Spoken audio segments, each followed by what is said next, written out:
Hello everyone after SC preparation क्लासेसहरुमा तपाईहरुलाई स्वागत छ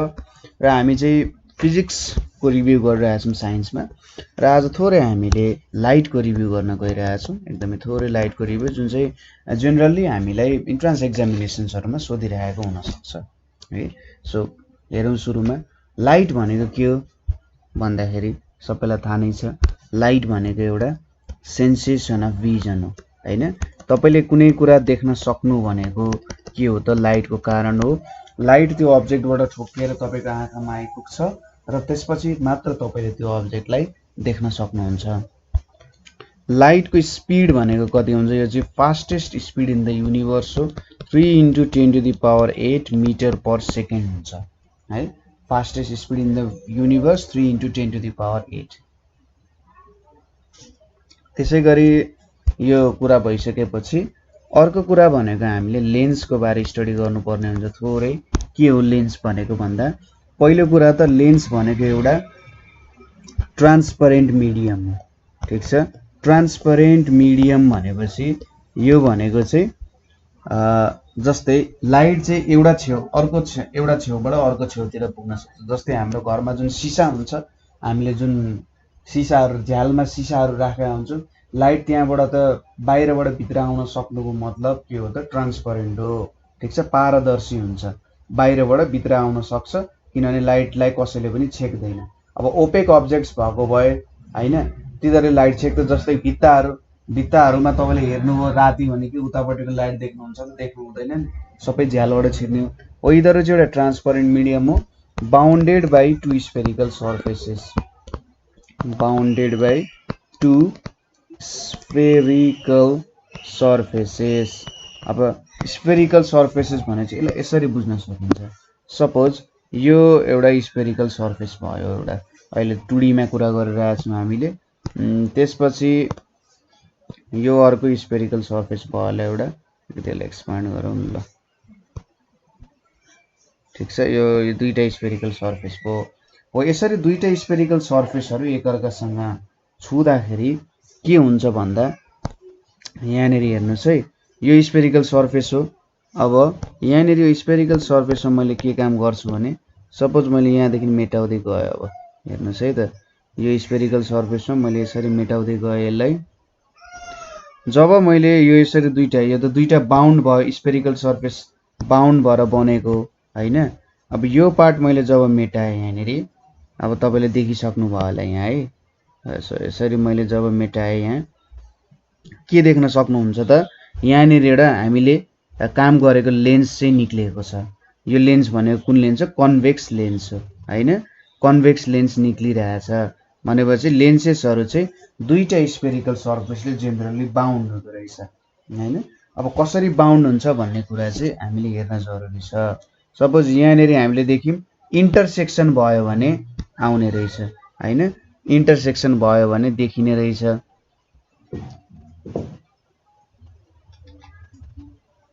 अब अर्को तरिका भनेको यो एउटा इन्टरसेक्सनको तरिका भयो अर्को पनि तरिका छ हामीसँग सपोज हामीले के गर्न सक्छौं त अर्को तरिका भनेको हाम्रो हामीले यहाँनेर के पनि गर्न सकिन्छ भने कुनै मैले एउटा यहाँनेर सपोज यसरी सर्कल लिए ठीक छ अथवा स्फियर लिए त्यसपछि फेरि अर्को पनि स्फियर लिए मैले ल अब यहाँनेर यसरी स्फियर लिइसकेपछि यतापट्टि यो कलर नगरौँ होला ल यतापट्टि यहाँनेर जोडे यसरी यहाँ जोडे र यहाँ पनि जोडे अब जुन यहाँनेर इन्टरसेक्सनबाट यो आइरहेछ यो दुईटा स्फेरिकल सर्फेसबाट आएको इन्टरसेक्सनबाट हामीले एउटा कन्केभ लेन्स चाहिँ बनाउन सक्यो अघि कन्भेक्स लेन्स बनाइयो कसरी यो एउटा भयो यो अर्को भयो र यहाँनेर जुन सर्फेस आइपुग्यो त्यो कन्भेक्स लेन्स भयो कन्भेक्स लेन्स भयो जुन चाहिँ थिक एट द मिडल र थिन एट द एजेस हुन्छ कन्भेक्स लेन्स भनेको thick at the middle thin at the edges हुन्छ र यो एउटा कन्केभ लेन्स भयो जुन चाहिँ थिक एट द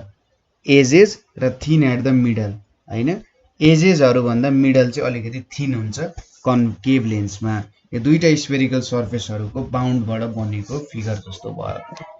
अब केही टर्म्सहरु पनि हामीले थाहा पाउनु पर्ने हुन्छ योसँग रिलेटेड टर्म्सहरु जस्तै एउटा हुन्छ प्रिन्सिपल एक्सिस ठीक छ प्रिन्सिपल एक्सिस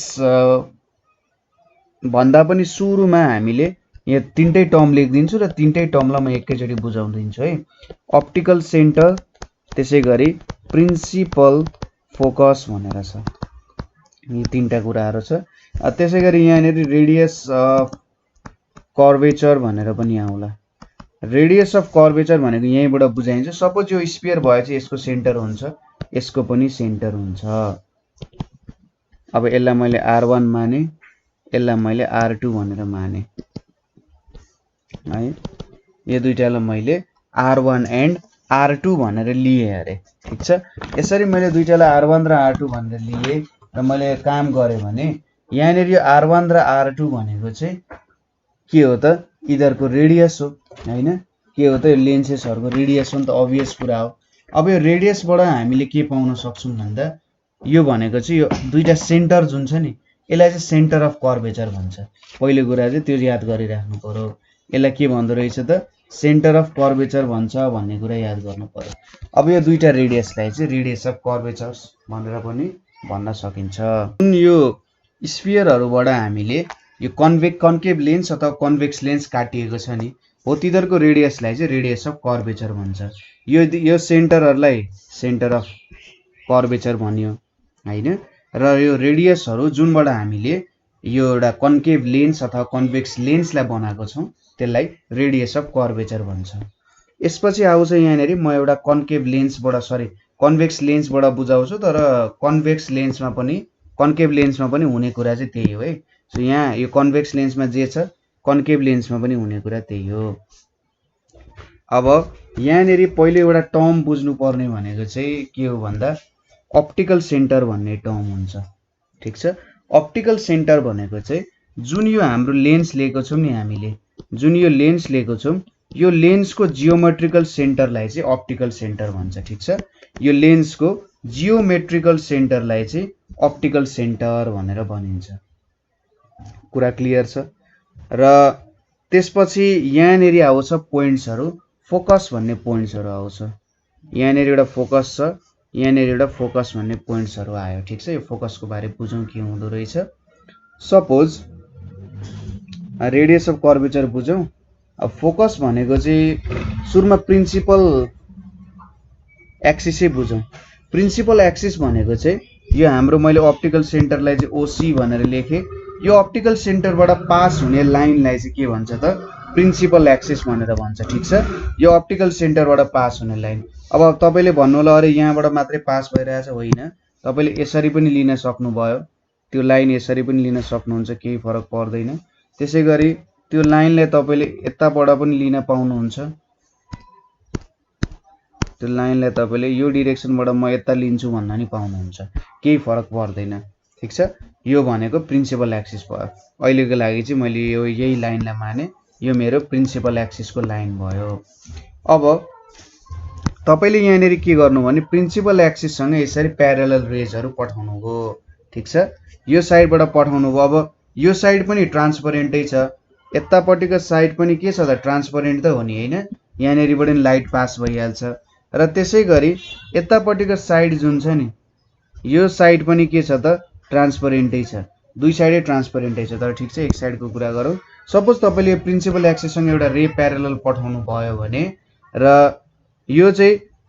अर्को साइडमा एउटा यस्तो पोइन्टबाट पास हुन्छ यहाँ ठ्याक्कै यो पोइन्टबाट पास हुन्छ यसलाई चाहिँ फोकस भनेर भन्छ त्यसैगरी तपाईले यसलाई यता माथि लेख्छु मैले फोकस भयो त्यसैगरी मैले यो साइडबाट पनि प्रिन्सिपल एक्सिस सँग प्यारलल रे पठाए भने यताबाट पनि एउटा पोइन्टमा पास हुन्छ यो भनेको नि फोकस हुन्छ त्यसैले लेन्समा चाहिँ दुईटा फोकस हुन्छ जेनरली ठीक छ कुरा बुझ्यो फोकस भनेको कुरा बुझ्यो सपोज हामीले प्रिन्सिपल एक्सिस सँग प्यारलल रे पठायौं भने त्यसलाई चाहिँ के भनेर भन्न सकिन्छ त फोकस भनेर भन्न सकिन्छ मेन पोइन्ट्सहरु चाहिँ यही हो कुनै पनि लेन्समा हामीले बुझ्नुपर्ने मेन पोइन्ट्सहरु भनेको चाहिँ यो हुन जान्छ त्यसैगरी फोकल लेन्थ भन्ने कुरा आउँछ यो फोकस र अप्टिकल सेन्टर बीचको डिस्टेन्सलाई चाहिँ के भन्छ फोकल लेन्थ भनेर भन्छ ठीक छ फोकस र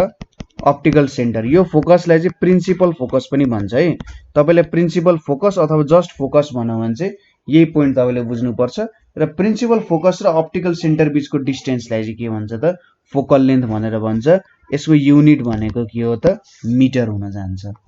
कुरा क्लियर छ। त्यसैगरी म्याग्निफिकेसनको कुरा पनि आउँछ यहाँनेरि। म्याग्निफिकेसनको टर्म पनि बुझिराख्दा राम्रै नै हुन्छ है। जे होस् म्याग्निफिकेसन भनेको चाहिँ के हो भन्दाखेरि म्याग्निफिकेसन m भनेको I/O is equals to V/U भनेर लेखिन्छ। I भनेको साइज अफ इमेज, O भनेको साइज अफ अब्जेक्ट। ठीक छ, साइज अफ अब्जेक्ट हो, यो भनेको साइज अफ इमेज हो। अथवा तपाईले चाहिँ म्याग्निफिकेसनलाई यो भनेको V भनेको इमेज डिस्टेन्स, U भनेको के हो त अब्जेक्ट डिस्टेन्स। हामीले यो कुराहरु चाहिँ लाइटको भिडियोजहरुमा नि प्रुफ गरेका छौं। ठीक छ, त्यो भिडियोजहरु तपाईले एकचोटी भिजिट गर्न सक्नुहुन्छ है। ठीक छ, लाइटको भिडियोजहरुमा हामीले प्रुफ गरेका छौं म्याग्निफिकेसनको फर्मुला र यसको विभिन्न केसेसहरु सम्बन्धी पनि हामीले कुरा गरिसकेका छौं है। अर्को छ अब रियल इमेज र भर्चुअल इमेज भन्ने कुरा छ। रियल इमेज, अर्को भनेको चाहिँ हाम्रो के छ त यहाँनेरि भर्चुअल इमेज भनेर छ। रियल र भर्चुअल इमेज भनेर छ। रियल इमेज भनेको चाहिँ कस्तो हो भन्दा यो चाहिँ can be obtained on the screen. जस्तै तपाईले भूतको फिल्महरुमा हेर्नु भएको छ होला नि, के हुन्छ त भूतको फिल्महरुमा भन्दा भूतहरुको फोटो लियो भने त्यो फोटो देखिन्न नि, तर मान्छेहरुको फोटो त एउटा क्यामेराको फिल्ममा रहिरहेको हुन्छ। हो त्यसरी स्क्रिनमा अब्जर्भ गर्न सक्नु चाहिँ के हो त रियल इमेज हो। तर यदि can not be obtained on the screen. ठीक छ,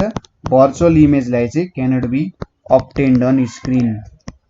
can not be obtained on screen. अब यो चाहिँ कसरी फर्म भएको हुन्छ भन्दा actual intersection of raise,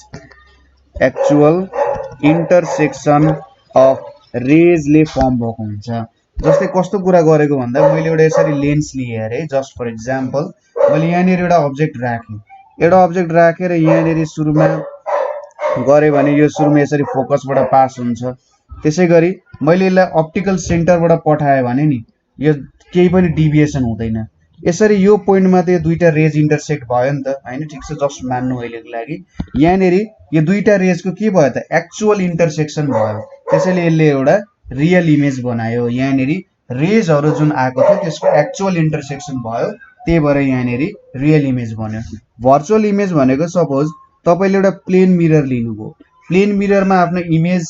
form भइरहेछ कि छैन भनेर हेर्न खोज्नुभयो। सपोज यहाँनिर बसिराख्नु भएको छ, यहाँनिर यसरी लाइट पठाउनु भयो है, यहाँनिर लाइट पठाउनु भयो, लाइट पठाउनु भयो। अब लाइट के भयो त रिफ्लेक्ट भयो, यसरी रिफ्लेक्ट भयो अरे। ल हेर्नुस् त, यसरी रिफ्लेक्ट भयो, यता यता गयो। अब तपाईको इमेज यहाँनिर के हुन्छ भने यो मिररको ब्याक साइड है, मैले यसरी बनाइरहेको छु नि, यो मिररको ब्याक साइडमा चाहिँ तपाईको इमेज फर्म हुन्छ। हुनुपर्ने त यो रे र यो रे को इन्टरसेक्सनले इमेज फर्म हुनुपर्ने हो, तर के भयो त ब्याक साइडतिर एक्चुअल इन्टरसेक्सनले त फर्म भएन हैन। एक्चुअल इन्टरसेक्सनले भएन, यसलाई चाहिँ एपारेन्ट इन्टरसेक्सन भन्छ है। यहाँ चाहिँ एपारेन्ट इन्टरसेक्सन अफ रेज भयो, रेजहरु चाहिँ मिट भयो जस्तो गरेर यता फेरि गयो, यो पोइन्टमा मिट भयो र फेरि यसरी बाहिर गयो भनेर देखाउन खोजे जस्तो भयो। ठीक छ, सो यसरी चाहिँ भर्चुअल इमेजहरु फर्म हुन्छ। जेनरली कन्भेक्स लेन्सले रियल इमेज फर्म गर्छ र कन्केभ लेन्सले चाहिँ भर्चुअल इमेज फर्म गर्नको लागि युज गरिन्छ। ठीक छ, यसको लागि युज गरिन्छ। अनि अर्को फर्मुला तपाईले याद गर्नुपर्ने भनेको 1/f is equals to 1/u plus 1/v हो। यसलाई चाहिँ लेन्स इक्वेसन भनेर भन्छ। ठीक छ, f भनेको फोकल लेन्थ, u भनेको इमेज डिस्टेन्स, v भनेको अब्जेक्ट डिस्टेन्स भन्ने कुरा हो। अब म्याक्सिमम केसमा u जहिले पनि पोजिटिभ हुन्छ। ठीक छ, u के हुन्छ जहिले पनि पोजिटिभ हुन्छ। v को भ्यालु भनेको यदि रियल इमेज फर्म भयो भने, यदि रियल इमेज फर्म भयो भने v को भ्यालु पोजिटिभ हुन्छ। ठीक छ, रियल इमेज भयो भने नेगेटिभ हुन्छ कतिखेर भन्दा भर्चुअल इमेज फर्म भयो भने चाहिँ त्यहाँनेरि हामीले इमेज बनायौं तर इमेज भर्चुअल भयो भने नेगेटिभ हुन्छ। त्यसैगरी f को भ्यालु पनि यही हो v र f नै के हुन्छ त पोजिटिभ हुन्छ रियल इमेजमा तर v र f के हुन्छ नेगेटिभ हुन्छन् भर्चुअल इमेजमा ठीक छ यो कुराहरु बुझियो यसपछि छ पावर अफ लेन्स भनेको चाहिँ यसलाई जेनरली p ले डिनोट गर्छ र यो चाहिँ रेसिप्रोकल अफ फोकल लेन्थ हो र फोकल लेन्थलाई चाहिँ जेनरली मिटर्समा लेखिन्छ है यहाँनेरि फोकल लेन्थ इन मिटर्स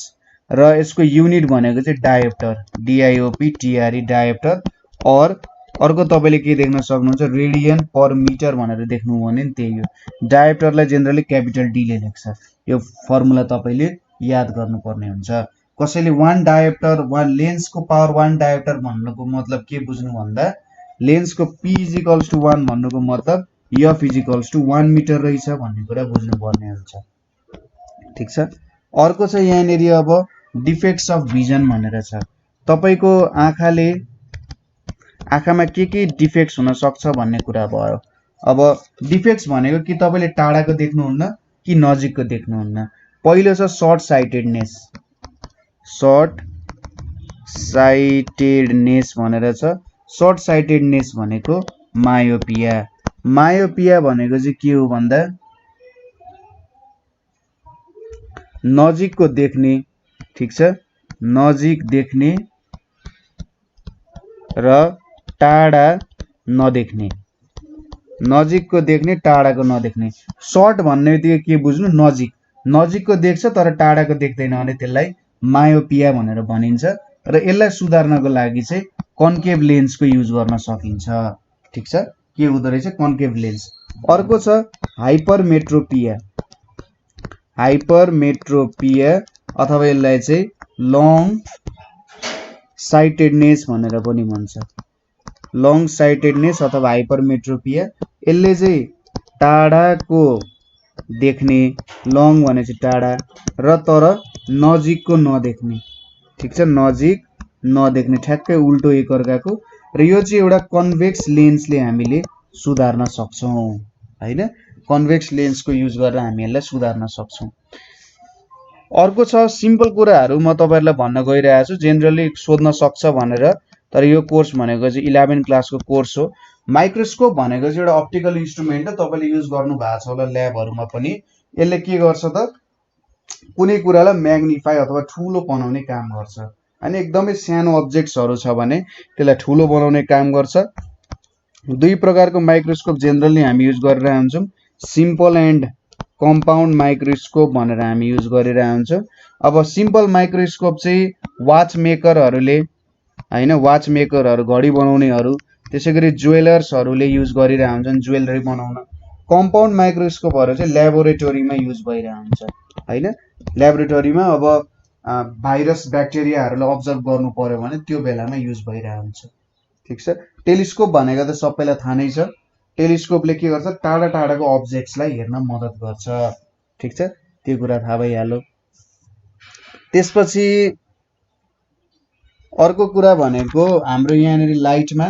पढ्नु पर्ने कुरा भनेको रेनबो भनेको सबैलाई थाहा नै छ रेनबो कसरी फर्म हुन्छ रेनबो भनेको डिस्पर्सन द्वारा बन्छ ठीक छ यो कुरा तपाईले रिमेम्बर गर्नुपर्छ डिस्पर्सन द्वारा बन्छ डिस्पर्सनमा के हुन्छ टोटल इन्टर्नल रिफ्लेक्सनको कन्सेप्ट्सहरु पनि आउँछ ठीक छ टोटल इन्टर्नल रिफ्लेक्सनको कन्सेप्ट्स आउँछ कुनै पनि रेनबो सपोज यो मैले रेनबो यो प्रिजमबाट पठाए भने यहाँबाट रेनबो फर्म हुँदाखेरि यसरी 7 वटा रेजहरु निक्लेला यहाँनेरि यसरी 7 वटा रेजहरु 1 2 3 4 5 6 अलि यहाँनेरि बनाए 7 यहाँनेरि violate indigo blue green yellow orange red उल्टो बनाए मैले यहाँनेरि चाहिँ ठ्याक्क उल्टो भएछ है मैले चाहिँ के सोचेछु भन्दाखेरि सबसे कम वेभलेन्थ भएको लाइट जुन हुन्छ नि वेभलेन्थ कम जस्तै भायोलेट इन्डिगो ब्लूहरुको वेभलेन्थ कम हुन्छ त्यसैले त धेरै डेभिएसन हुन्छ ठीक छ धेरै बाङ्गिन्छ तर जुन रेड लाइटको एकदमै धेरै वेभलेन्थ छ नि तिनीहरु के हुन्छ त वेभलेन्थ धेरै भएको कम डेभिएसन हुन्छ ठीक छ वेभलेन्थ धेरै भयो भने डेभिएसन कम हुन्छ ठीक छ सो डेभिएसन भनेको चाहिँ कस्तो हुन्छ त भन्दा इन्भर्सली प्रोपोर्सनल टु वेभलेन्थ जस्तो भनेर बुझ्न सकिन्छ। ठीक छ, यो कुरा यति बुझ्नु भयो। अर्को छ suppose deviation for small angle prism भनेको चाहिँ ए म्यू माइनस 1 हुन्छ, जहाँ म्यू भनेको चाहिँ रिफ्र्याक्टिभ इन्डेक्स अफ प्रिजम हुन जान्छ। ठीक छ, अब डिस्पर्सन अफ लाइट तपाईलाई थाहा नै भयो। अर्को छ मिनिमम डिभिएसनको लागि कुनै पनि लाइट छिर्यो भने त्यसले मिनिमम डिभिएसन कति प्रोड्युस गर्न सक्छ भन्ने कुरा हो। त्यो भ्यालु भनेको mu sign A plus DM divided by sine A by 2 हो, जहाँ ए भनेको एंगल अफ प्रिजम हुन जान्छ, म्यू भनेको त रिफ्र्याक्टिभ इन्डेक्स भइहाल्यो र डिएम भनेको के हो त मिनिमम डिभिएसन हो। ठीक छ, यो कुराहरु चाहिँ तपाईले कहिलेकाहीँ प्रब्लमेटिक तरिकाले सोध्न सक्छ, प्रब्लमको रूपमा सोध्न सक्छ, त्यसैले यो कुराहरु याद गर्नु पर्यो। त्यसैगरी प्राइमरी कलर्स, सबै कलर्सहरु तीनवटा कलरको मिक्सचरबाट बनाउन सकिन्छ। त्यो प्राइमरी कलर्सहरु हुन् रेड, ब्लू र ग्रीन को मिक्सचरबाट चाहिँ हाम्रो कलर्सहरु बन्न सकिन्छ र यहाँबाट यो मिक्स गरेर बन्ने कलरहरुलाई चाहिँ सेकेन्डरी कलर्स भनिन्छ। ठीक छ, यहाँबाट मिक्स भएर नयाँ कलरहरु जुन निक्लिन्छ तिनीहरुलाई चाहिँ सेकेन्डरी कलर्सहरु चाहिँ भनेर भनिन्छ। ठीक छ, त्यसैगरी एउटा अरु एक दुईवटा कुरा भनेको ब्ल्याक कलरले सबै लाइट अब्जर्भ गर्छ। ठीक छ, ब्ल्याक कलर किन ब्ल्याक देखिन्छ भन्दा उले सबै लाइट एब्जर्भ गर्छ। व्हाइट किन व्हाइट देखिन्छ भन्दा उले सबै लाइट रिफ्लेक्ट गर्छ, जस्तो लाइट आए पनि उले रिफ्लेक्ट ब्याक गर्दिन्छ, त्यसैले उ के देखिन्छ त व्हाइट देखिन्छ हैन। कुनै कुरा ब्लू किन देखिन्छ भन्दा उले ब्लू कलर बाहेक अरु सबै लाइटलाई अब्जर्भ गर्छ र ब्लू लाइट चाहिँ रिफ्लेक्ट गर्दिन्छ र हामीलाई आँखामा ब्लू लाइट आइपुग्छ र हामी भन्छौं ए यो चाहिँ ब्लू कलरको रहेछ है। हो त्यसरी चाहिँ रिफ्लेक्सन रिफ्र्याक्सनहरु हुने कामहरु हुन्छ। अर्को चाहिँ critical angle, critical angle mu is equals to 1 by sine C हुन्छ। क्रिटिकल एंगल भनेको सपोज यो मेरो डेन्सर मिडियम भयो, यतापट्टि रियरर मिडियम हो, मैले यहाँनेरि नर्मल बनाए भने यो रिफ्र्याक्सनको केसमा डेन्सर मिडियमबाट रियरर मिडियममा जाँदा के हुन्छ त बेन्ड्स अवे फ्रम द नर्मल हुन्छ। ठीक छ, जति जति मैले एंगल बढाउँदै जान्छु त्यति त्यति के हुन्छ त ठ्याक्कै एउटा यस्तो एंगल आइदिन्छ जति बेला यो ठ्याक्कै यो एज जुन छ नि यो एज बढै रिफ्लेक्ट हुन थाल्छ। अब यो एज जुन छ ठ्याक्कै सपोज यो लाइट सोचौं मैले यसरी, यो लाइटमा चाहिँ यो एज बढै रिफ्लेक्ट हुन थाल्छ। अब मैले यहाँ अलिकति पनि एंगल बढाए भने यो फेरि आफ्नै ओरिजिनल मिडियममा ब्याक आइदिन्छ। यो एंगललाई के भनिन्छ त टोटल इन्टरनल रिफ्लेक्सनको एंगल भन्छ। ठीक छ, यो एंगल अब क्रिटिकल एंगल भनेको चाहिँ के हो भन्दा अब क्रिटिकल एंगल भन्दा ठ्याक्कै यहाँनेरि 90 डिग्री को आइरहेको छ नि, यो क्रिटिकल एंगल भनेको चाहिँ कस्तो भयो त भन्दा ठ्याक्कै यस्तो एंगल अफ इन्सिडेन्स। ठीक छ, मैले अरु सबै यहाँनेरिको रेजहरु मेटाए, यो एंगल अफ इन्सिडेन्स जति बेला चाहिँ एंगल अफ रिफ्र्याक्सन भनेको 90 डिग्री हुन्छ त्यसले चाहिँ हामीलाई क्रिटिकल एंगल दिन्छ है। र यो एंगल यसरी हामीले mu is equals to 1 by sine C भनेर भेट्न सकिन्छ। म्यू भनेको रिफ्र्याक्टिभ इन्डेक्स। अर्को छ ल्याटरल शिफ्ट भन्ने कुरा छ। ल्याटरल शिफ्ट भनेको चाहिँ सपोज मैले यसरी एउटा ग्लास स्ल्याब लिए, यहाँनेरि मैले एउटा नर्मल खिचे, अब यहाँ सपोज एउटा लाइट इन्सिडेन्स भयो, अब यो त रियरर मिडियम हो, यो डेन्सर मिडियम हो, यो के हुन्छ त टुवर्ड्स द नर्मल यसरी बेन्ड हुन्छ हैन। फेरि अब डेन्सर मिडियमबाट यो बाहिरको रियरर मिडियम भयो, रियरर मिडियममा यसरी जान्छ। सपोज यो हाम्रो ग्लास स्ल्याब नभएको भए यो लाइट चाहिँ यसरी सिधा पाथमा जान्थ्यो र यो यसलाई इमर्जेन्ट रे भन्छ है। यो बाहिर निक्लेको रेलाई चाहिँ इमर्जेन्ट रे भनेर भन्छ। यो इमर्जेन्ट रे र without deviation angle of incident light without deviation pass भयो र इमर्जेन्ट रे बीचको परपेन्डिकुलर डिस्टेन्सलाई चाहिँ ल्याटरल शिफ्ट भनेर भन्छ। हामीले ल्याटरल शिफ्ट कसरी भेट्न सक्छौं, t sine i minus r by cos r. यो एंगल अफ इन्सिडेन्स आई भयो, यो एंगल अफ रिफ्र्याक्सन भयो र यो थिकनेस भनेको चाहिँ टी भयो। ग्लास स्ल्याबको थिकनेसलाई चाहिँ टी भनेर भनिन्छ। ठीक छ, यति कुराहरु हामीले बुझ्नु पर्ने हुन्छ लाइटमा। सो मेन कुराहरु चाहिँ यही हो, हामीले लाइटमा बुझ्नु पर्ने कुराहरु मेन भनेको चाहिँ यही कुराहरू हो र यति कुराहरूले तपाईँलाई इन्ट्रान्स एक्जाममा धेरै कुरामा सपोर्ट गर्न सक्छ हैन। यही कुराहरू तपाईँले बुझ्नु, यही कुराहरू पढ्नु थोरै, यसको बारे इनडेप्थ नलेज थाहा पाउनु छ भने तपाईँहरूले हाम्रो क्लास 10 को भिडियोजहरू हेर्न सक्नुहुन्छ। सो आजको लागि यति नै। Thank you for watching.